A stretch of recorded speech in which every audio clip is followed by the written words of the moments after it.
session is really looking at what our charity does, what kind of things we're doing with schools, and the way that the resources are being developed for core RE. I'll be looking at some of those coming up in this session. So, I don't know, you've seen the framework. What we've got is we've just taken out some of the kind of extracts from that's being asked of schools, so that pupils are initiated into the knowledge of the mystery of salvation, and so on and so forth. So just for a couple of minutes, we just have a look at that, turn around and talk to whoever's vaguely near you, and just, have you seen it before? If you have, where are you on the scale, do you think, already at the moment? In your experience, what's been your experience of some of these points, that the young people would be initiated into the knowledge of the mystery of salvation, the young people would be becoming ever more aware of the faith, and so on and so forth. So just in your experience, where are you already in your schools, kind of on that scale? And if you're not sitting near anybody, you just maybe slide across and sort of talk to them. So literally just 30 seconds. So it's just kind of quite an interesting thing, just to take some of that language and actually think, well, where are we on the scale of some of these things, and what's the interpretation of some of these things? And this is taken from the Religious Education Directory. I'm not going to read it out. I'll just let you read that just for a moment.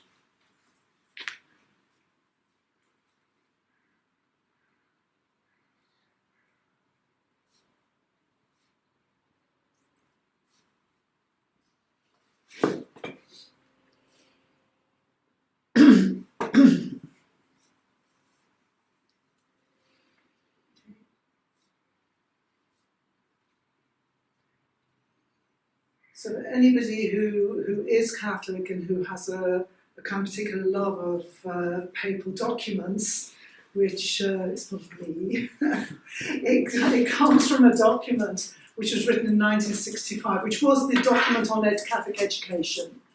Okay, so that's the church document that was written back then about Catholic education. That's obviously where they've taken some of that language from, and some of those things from. So yes, there are aspects of it, it's really beautiful. But I want to give you an example, because in some schools it's wonderful. The children come in and they're thrilled and they're happy and everything's going well and you have wonderful lessons. And in other times, even with the same children, it can be a very different thing. And then depending on your school setting, it can be even harder. Now, I'm not teaching in schools right now. I do a different job. I have taught in schools. But even in my job, one of the things I do is I go around schools and I give assemblies about the work of our charity, and I help to set up our membership programme with those schools. And something one of my colleagues said was he was going into a school and he had an assembly, and there were like 400 young people, high school, sitting in front of him, and he had a first slide up which said, "Aid to the Church in Need," charity we're working for. And teacher introduced him, which was all rather marvellous, and he said, "So, hello, my name is William, and I'm from the charity, Catholic charity, Aid to the Church in Need." And a child from the left-hand side said in a very loud voice, "F the church." Except he didn't say F, what he said. So that was like my colleague's starting point. He's thinking, okay, this is going to be slightly different to what I thought. Now, another example, so sometimes children aren't kind of as, leather, it's all going to be great. It can be difficult. Another example was from my own experience. A few weeks ago, I was down at the Oratory School near Oxford, on the Oxford-Reading border, and I'd done a day with the pupils. It's all lovely. It's a private school, part boarding, part day pupils, co-ed. And then I was told, "Oh, can you do the very last session?" This is Friday at 5:15. And I was told, "Teresa, I want you to talk during Vespers at 5:15 on a Friday, but you've got 6 minutes." Go 6 minutes, Teresa, because they've got to get the buses to get home. Now, before I left teaching, I was teaching in a huge, large secular school in Oxford. And in Oxfordshire, you get buses, it's very rural, so I know all about the buses. And you've got to get that lesson finished and they've got to be out of there. So I went into this beautiful chapel and the choir sang Vespers. The children sat with their books open. It sounded, from an adult's point of view, beautiful. But in reality, the kids are sitting there literally like this. They're done. Like, it's coming up to the weekend, it's 5:15. I'm not reading it, I'm not praying it, I'm just like listening. And it's the choir, and they're like this. And you're thinking, this is not going to be easy. And I stood up and I started to tell them a story. And I told them the story of somebody from one of our projects. And you saw the hands drop. And you saw them lean forward. And you saw the teachers pick up and lean forward. And they were really engaged. And it wasn't because of me. It was because they were hearing a story. And a story about somebody like them.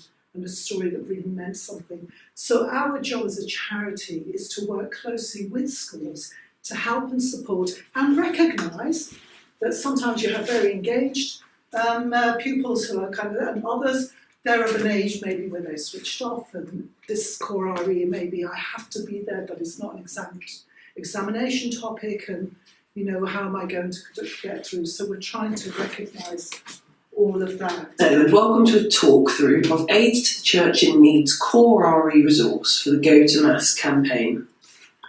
The idea of the campaign is to educate sixth formers about religious persecution which is currently taking place around the world, help them understand the power of prayer, and motivate them to go to a mass or prayer service for those who cannot attend themselves. This resource could be used as an introductory lesson or indeed shortened and presented as an assembly to a whole year group. It is followed by an additional series of lessons focusing on various case studies from around the world.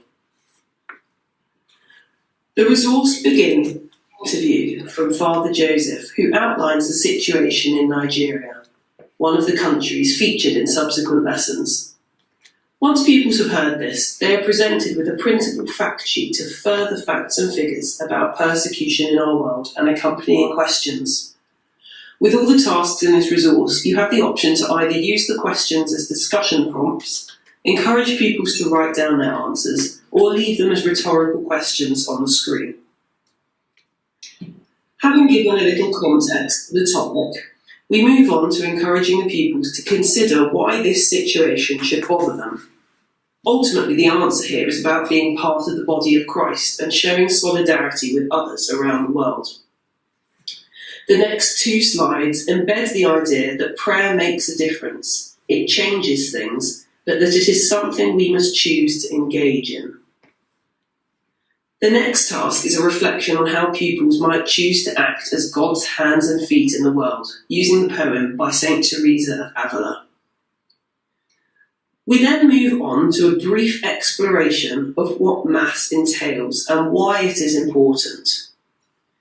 This video of Father Frankie cements the notion that by attending Mass and receiving the Eucharist, we are able to make a practical difference. By praying and attending Mass, we become part of a chain which triggers the change in the world. This next video introduces the Go to Mass campaign and the necessity of praying for those persecuted for their faith. The brief example of Myra is presented and can provide pupils with a specific person to hold in mind as a focus of their prayer. If you would like prayer cards for Myra delivered to your school, that can be arranged. The final few slides outline how the pupils might choose to follow through with the campaign. As previously stated, this is an introductory resource to provide an overview of the scheme of work. There is far more detail on countries such as Pakistan, Egypt and China, and guidance and advice for sixth formers on practically joining in with this campaign and carrying out the initiative to go to Mass. Thank you. So just is one example of one of our resources that's linked into what we saw at the very beginning the different aspects of the directory and the curriculum. Now, you've probably guessed I'm not Marie Fahey, who was written down, you've got her bio.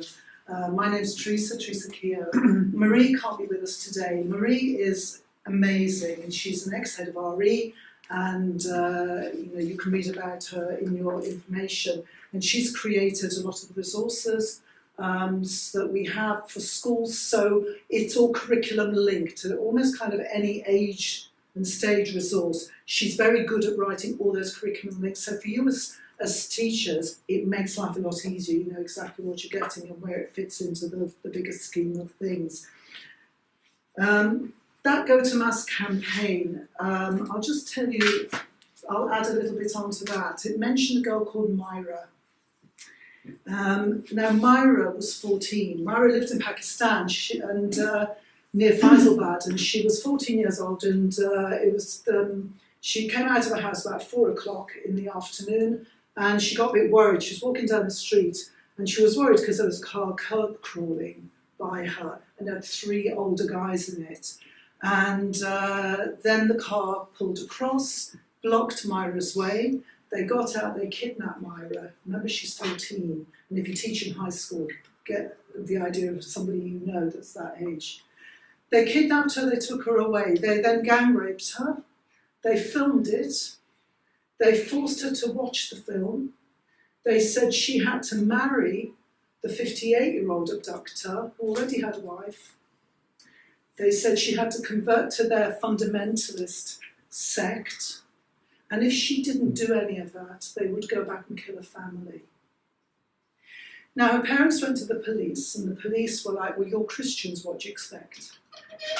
Myra managed to escape, and she came out, she got home, and her abductor came after her, said, this is my wife now. Went to the police, this is my wife. They made her go back with the abductor, where she was basically, just so we can imagine how she was treated, multiple rapes and slavery. Myra managed to escape a second time. Now, Aid to the Church in Need, we're a charity that gives aid to the church and anybody who comes through her doors wherever she is in need. So by this stage, the parents had gone to the priest had gone to the bishop had come to us, and we were involved, and we could help and we could fund a court case and keep her safe. It went to court. When it got to court, it was proved that Myra was 14. And even under Pakistan law, it's illegal to marry somebody at the age of 14. And they had to prove it with birth certificates, with statements, with baptism records, everything. So it's proved that she was 14. And then the judge was like, okay, this guy must have been, because he was claiming she was 19, he must have been mistaken. So it's not a legal marriage. And then the guy said, but Myra needs to come back with me because this is a Christian family and she's of my religion. And Myra, and I can't go with this, at 14 is strong enough to say, no, you forced me to do this. You forced me to marry you because you said you'd kill my family. So it was accepted in the end that it was a forced marriage and a forced conversion. But if it's a forced conversion, then the abductor says, so now, if she's now saying she's leaving my religion and she's going back into Christianity, she is now guilty of something called apostasy. And apostasy is when you reject a religion and you either have none or go to a different one. And so he now wants to do an honour killing, because the penalty in apostasy in certain parts of the world can be death. So since the age of 14, Myra has been under a death threat. And we're keeping her safe and her whole family safe, and she's in hiding. And so you see, when you know the whole story, I would only tell that to a sixth form age. I have told it to younger years, but clearly I sanitize it and leave out quite a lot, and that's possible to do. But with Myra's story, when you know that, you think for 2 years or more she's not been able to go to Mass. Mm-hmm. Even the most hardened child who is not interested and has no religion suddenly will go in a Catholic school environment to a Mass and in their head say, this might not be my thing, but I'm doing it for her. And they're offering that. And children that are kind of really embedded in their religion, their faith, their spirituality, can actually feel, I'm physically here, I'm spiritually offering this for Myra. And if they're in a membership program with us as a charity, then you can feed that information back. Like the Education Service for the Archdiocese of Birmingham did that. And they took pictures and they had those little go to mass cards and they sent me pictures and we can send them off to her. We can pass that information back. So suddenly can you see that that kind of aspect of a teaching and a curriculum and the way a charity works begins to work together and it begins to get really personal. We work in many countries. I know some of you have come to the stall with Errol, who's over there, and I, and we work in many countries. One of the things that we do, the government tasks us every couple of years to do research and produce a report on persecution of religion in the world, so across all religions.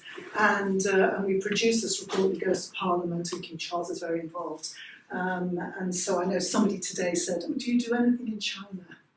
You know, but you can get those reports. I've given you a little executive summaries, but the full report you can order online, or I have one left if somebody wants it. So you can just find a country and you can just read up about it and see, they're like kind of short stories, what's going on in that country. So I'm going to see if I can get this to work. This is another example. One of our big focuses in England and Wales this year is Nigeria, because the situation in Nigeria is just getting worse. Sorry, I knew that would happen, so I have to do this differently. I want to try and get across to slide. You may remember that in Pentecost Sunday last year, there was a priest, this priest here, Father Andrew. He was ordained 4 months before Pentecost Sunday, so he's a newbie, a youngster, he's lovely. And he was celebrating Mass, and just at the end of Mass, he said, go in the name of the Lord, thanks be to God. The people said, Alleluia, Alleluia. And as he's looking out, just like when you're teaching here, you're looking out and they're looking this way, he saw gunmen open fire, and they opened fire on the congregation, and he just froze. He said, I didn't know what to do, I just froze. And then the children and everybody started running up to him, and he said he kind of covered them like with his chasuble, like a mother hen covering her chicks. And then he thought, the tabernacle, the people, and he was like this. And then one of the congregation shouted out, Father, run. You're the target now. They're coming for you, and they're shooting at everyone on their way. So he ran into the sacristy and he kind of managed to save himself and people. About 40 people died that day. But apart from 2, everybody else who was there or who was injured and who survived is back at church and back at the Mass. And the only 2, Margaret and Catherine, aren't there. It's because of their injuries, and we're obviously working with that parish. But again, if you had a 6th form, they might want to talk to him. And if it's a membership program that we're running with you, then we can make that happen. Or they can put questions to people like him, and we can record the answers so that, again, they begin to talk to these people and find out what was really going on.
So again, that just gives you an idea of some of the types of projects that we're involved with. They're really wide and varied. People often kind of go, well, do you do this or do you do it? We said we do anything, we do everything for as long as it takes for wherever we need to go, wherever people come to help. And of course, because it's a Catholic charity, by definition, you help anybody, regardless if they've got a religion, if they've got no religion, doesn't matter. Whoever comes through your doors, you help.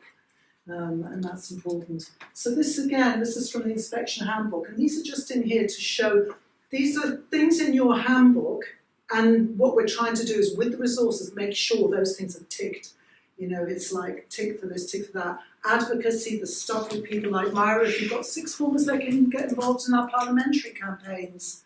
That they can come down with us to Westminster if they've never been, potentially, and get involved in that. They can learn a lot more. The records of pupils' involvement in charitable activities, all these kind of things we've gone through and we've made sure there's a picture of Myra.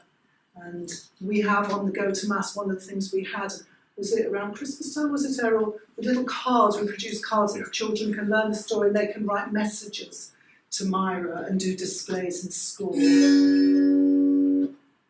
And again, here we have Father Andrew. So what Marie is producing is a series of, I think, 6 sessions that any school will be able to have to use in that core RE, and it takes you through everything. So it's worth kind of getting that. And these are just little examples. The links that she's put in. So she's literally gone through the whole thing. She's now done one for Scotland as well. One of the things with the ACN charism is that we work in 3 ways. We work through prayer, through information, through action. So you've just seen a nod to the action, that if you're doing some sort of fundraising, whatever, that ticks, that works. That's really important. The information, the hearing the stories of people, seeing them as real people, not just a picture from somewhere else in the world, but they're real people with real stories that mean something to you, and we can pass that information on. And then there's the liturgical aspect as well. And this was an Advent campaign. Again, these are amazing resources Marie has written. Make room this advent for Christ. There's a literacy in Lebanon, prayer and fasting for Ukraine, mobile phone challenge, which Errol's got some information over in the main hall about. I did this at my confirmation group, and there were a bunch of kind of 14 plus teenagers, and I did it last year. We were doing it for Lebanon, and there's a little video that goes with it, which is very good, very quick. And I said, so basically the idea is that you're going to fast from your mobile phone for 24 hours. Now, the caveat is clearly have your phone on you in case of emergency. This does not mean that if something bad happens, you can't phone someone or, Mum, I need a lift, I've just thrown up on the kind of teacher's desk type of thing. But, you know, no socials, and no looking at somebody else's socials, that doesn't count. They got sponsored for it, and it was the easiest. I think there were like 6 kids did it. It's the easiest £80 I've ever raised in my life. You know, Mum, sign that. You know, that's not enough. Put more down. And then I even during it, we started off with Lebanon, so they'd seen a video about the project, and then Ukraine happened. And so I said to them, "Do you want to actually send the money for the Ukraine fund? You know, because this is obviously clearly in their minds." And they went, "No." Because there's the St. John the Merciful Table, which is our feeding programme for IDPs in Lebanon. They need money too. And we'll do another one for Ukraine, but just please, Teresa, don't make it a mobile phone challenge. But again, there's all these resources, PowerPoints, videos, I mean, everything is there for you. So it is very easy to do. So this is all Marie. It's such a shame she's not here for you because she's great at doing all these designs and things kind of work beautifully. And she links all the different aspects that you need as a teacher. This is something we've got online at the moment, and it's a day by day.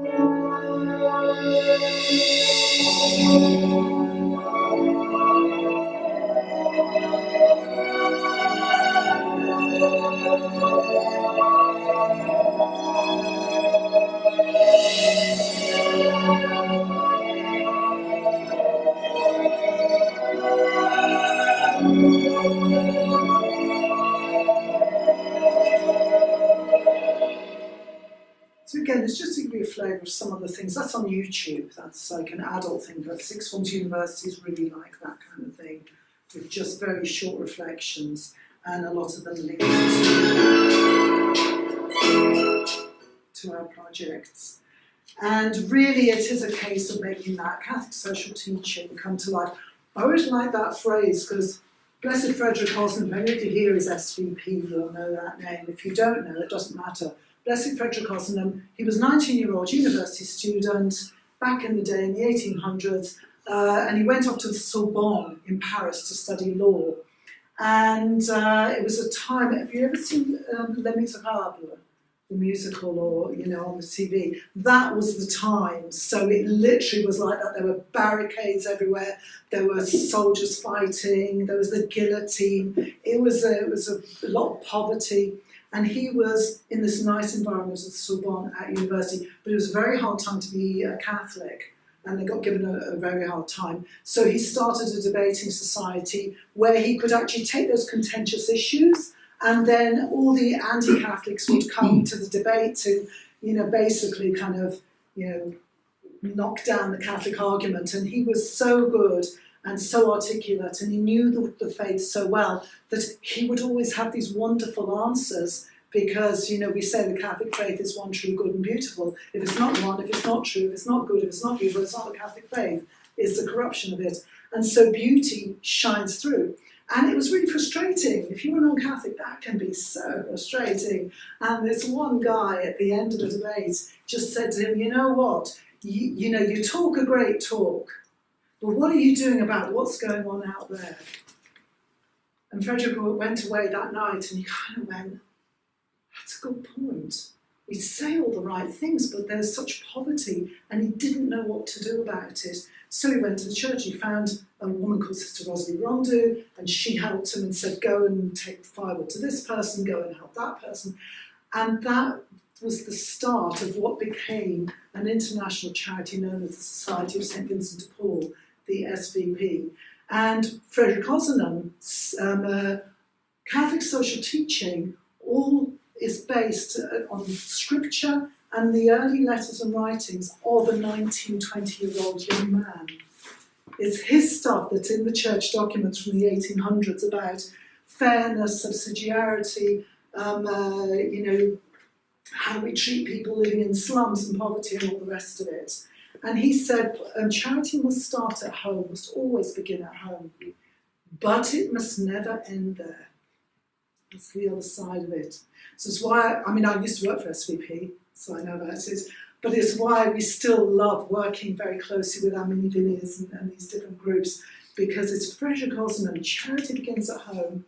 That's what they do. What's outside your own gates? But it must never end there. Subsidiarity, helping other people to help themselves.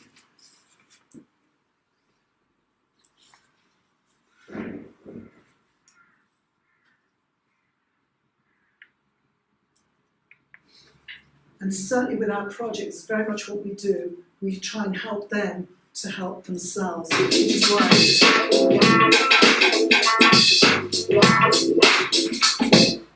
which is why if you came to the desk, you'll see anything we sell is things like, this was made by the Christians in Aleppo. This is made in Ukraine. It's stories of people helping them to help themselves.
So there are two kinds of things I'm talking about.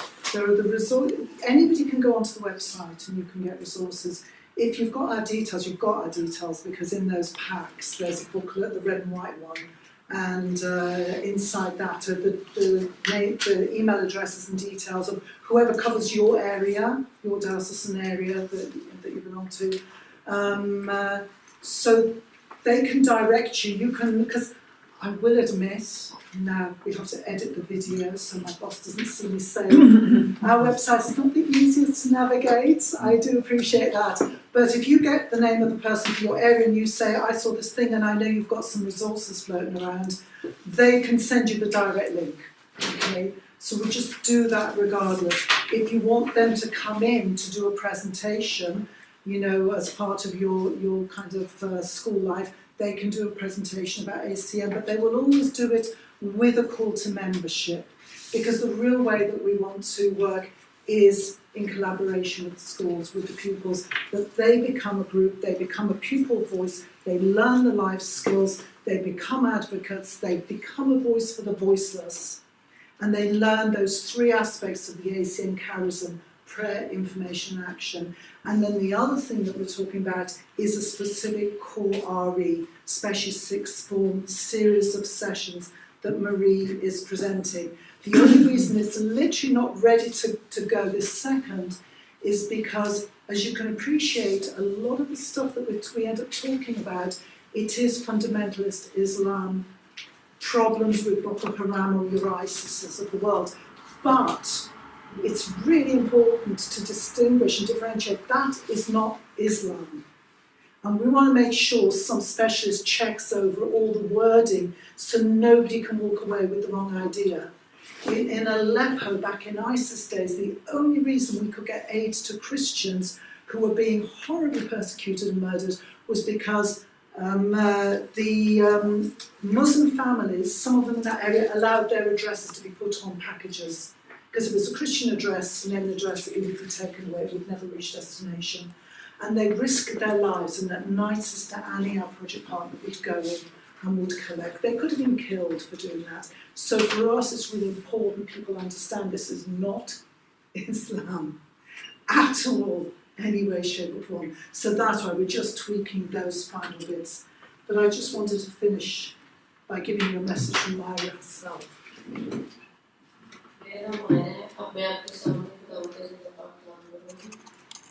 ज़बूर 82 उसकी तीसरी और चौथी आयत। गरीब और यतीम का इंसाफ करो, गमज़दा और मुफलिस के साथ इंसाफ से पेश आओ, गरीब और मोहताज को बचाओ, शरीरों के हाथ से उनको छुड़ाओ। पाकलाम पर पढ़ा और सुना जाना हम सब के लिए बाइस से मेरा नाम मायरा है।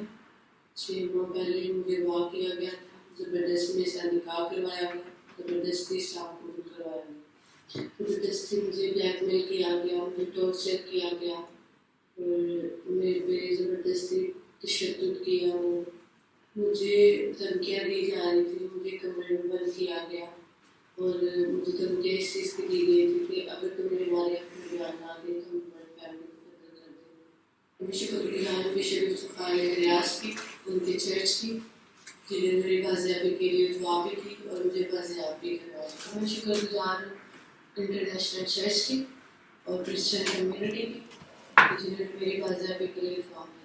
पाकिस्तान में मुझे और मेरी फैमिली को बहुत ज़्यादा खतरा है और मुझे और मेरी फैमिली को बहुत ज़्यादा धमकियाँ लगाई जा रही हैं और मेरी फैमिली और मैं बहुत ज़्यादा खौफजदा हूँ। अब मैं दुआ करूँगी फरा शहीद हमारी बेस्ट और हर जनाजा के लिए जो इस वक्त मुश्किल से गुजर रही है। दूसरों को ज़िंदा शुक्रों के खुदा में के खालिक और मालिक तेरा शुक्र की तरीके तंजीम करते हैं। तुझे था तुझे है तुझे होने वाला है तो भला है, तेरी शफ़क़त है, तेरा प्यार निराला है, तेरी वफ़ादारी पुश्ता तू शकील। अपने खुदा का दुआ मांगते तेरी क्रिश्चियन कम्युनिटी के लिए मेरा खुदा का अपना दाहिना हाथ बढ़ाए रखना, तेरी क्रिश्चियन जहाँ भी है मेरा खुदा का नेक सुना बड़ी बरकत देना मेरा खुदा का। दुआ मांगते क्रिश्चियन कम्युनिटी की बच्चियों के लिए मेरा खुदा का अपना दाहिना हाथ बढ़ा के उन्हें सेव करना मेरा खुदा का, अपने परों में छुपाना, अपना दाहिना हाथ बढ़ाना मेरे खुदा का। दुआ मांगते यूनिस के लिए, आज राजा के लिए, फरा शहीद के लिए कि इस वक्त जो भी मुश्किल में मुब्तला है मेरा खुदा का, अपने दाहिने हाथ को बढ़ा के शैतान के बंधन को तोड़ के मेरे खुदा का ने आज़ाद कर हर एक काम करने की कुदरत रखता है मेरे खुदा का। दुआ मांगते विशेष इफ्तिखार उनकी टीम के लिए, उनके चर्च के लिए, उनकी फैमिली के लिए, तो खुदा उन्हें बड़ी बरकत दे, हर बरकत से नवाज़े मेरे खुदा का। मेरे खुदा का इन तीनों बेटियों की फैमिली को दुआ मांगती मेरे खुदा का, इन्हें हौसला तसल्ली देना मेरे खुदा का, इन्हें बड़ी बरकत देना मांगती हूँ।